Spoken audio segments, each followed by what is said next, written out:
What's up, y'all? Welcome back to another episode of Rory's Infidelity Stories. A female hit me with an email. Let's get into it, man. She expresses that this is a revenge story with karma. Back in 2012, 2014, I was married to a legit man child. We met online in a video game when I was 20 years old and he was 28 years old. First of all, that was a giveaway right there. 28 years old and you met on a video game platform. I stopped playing games as a teenager.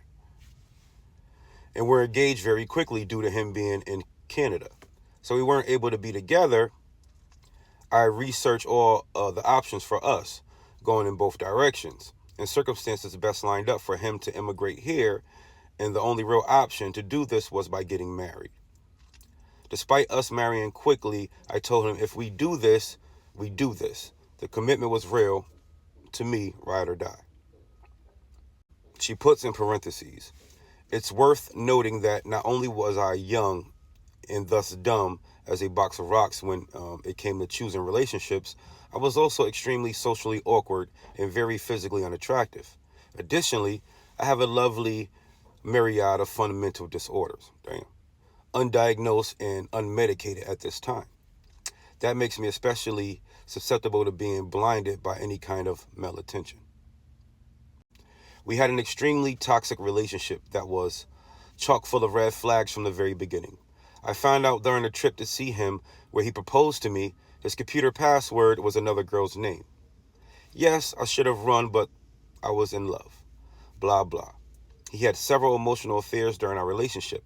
They were online, although one was his friend back in Ontario, where they had plans to meet up.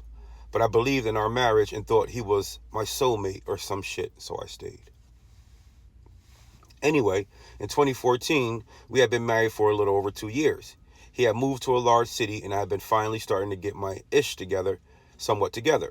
We both were working full time at a low-wage factory, fast food jobs, but I started obsessively learning personal finance and had a plan to dig us out of debt. I was back in college working towards my degree, trying to get on a solid career path. I was medicated and working hard on my mental health. I knew that kind of life I wanted and had really started to see some light after many dark years that I didn't think I'd make it.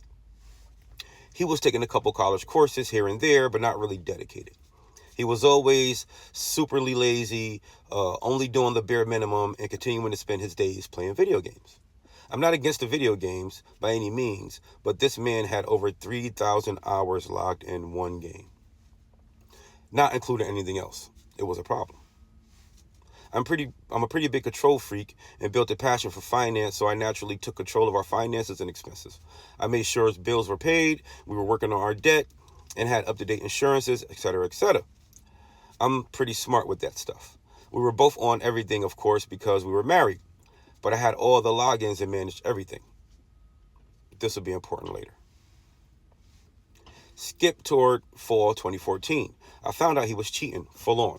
He met a girl at work. This was a dishwasher at a local chain restaurant. And they began having an affair.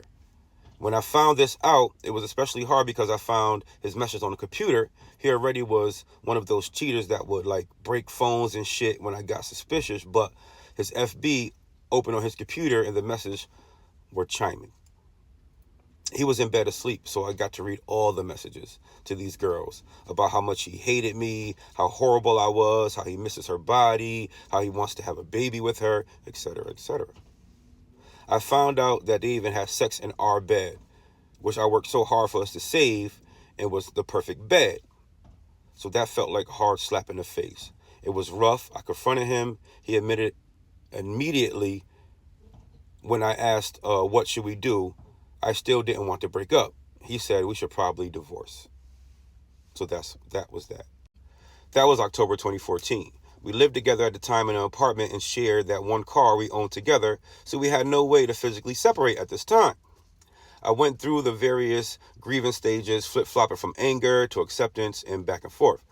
So although living together with your cheating husband while he's still seeing mistresses, well, at that point they're not mistresses, we were amicable half the time.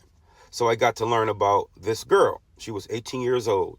He was 31 years old. lived with her parents with no car. I still recall him telling me with a big grin on his face how when he met her dad for the first time, she put in quotes, he really was a man-child, maturity of a 15-year-old, and he looked about 25. She put, I laughed hysterically upon hearing this, and I asked him, does he know you're 31? No. Does he know you're married? No. What a prize. He even had the audacity to ask me once to give him a ride to her house. She put in parentheses, I have full control of the one car of ours because he could walk to work and I had to drive, and because he had no room to demand anything. But it wasn't always amicable. The anger came back, of course. During one such non-amicable period, I wasn't speaking to him. I was full of mourning, crying constantly, and full of filling with rage. This one in the day particular, he was blowing up my phone. I didn't answer or listen to his voicemails. So he showed up at my job. I was livid. Tried to keep my composure while I nearly screamed at him to get out, where he pleaded just to talk to me. But he left. The next day, I think I got an email from our car insurance provider saying our policy has been updated and there's a new premium. My email was my only contact email, so I updated it with any changes. What? I logged into and found a new car had been added to our policy. Confused as hell because he didn't have our login info. I called them and found out that he had called our provider and added a new car to our policy. He's a full policy holder, so he had every right to do so. I called him immediately and asked him what the fuck. He said he had tried to talk to me about it. He went to buy a car and they needed insurance on it, but he couldn't get a different company because he already was insured through ours. She put in parentheses, which I still found odd since that doesn't make sense, but whatever. I asked him how the fuck did he even get a loan for a car since he makes shit money and had only been working there for a short period of time. He had a co-signer, his new girlfriend. Apparently the 18-year-old, and what kind of idiot co-signs a car loan for a boyfriend, let alone a married man? She was young. That's why he had her. He was manipulating that young girl.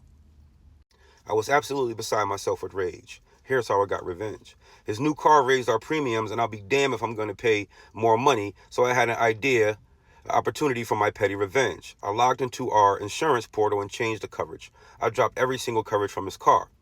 I found out through messing around with it by keeping his car on the policy, it actually changed me less than the original premium due to multi-car discounts. So I left it on, but he had no collision and no comprehensive, no nothing. He wasn't notified of the change because I still had the contact account. And the karma kicked in 5 days later.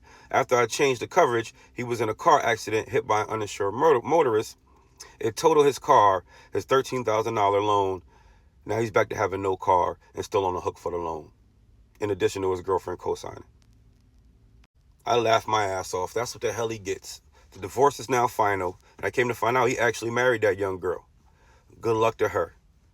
Thank you, Rory, for reading my story. I hope someone can feel where I go.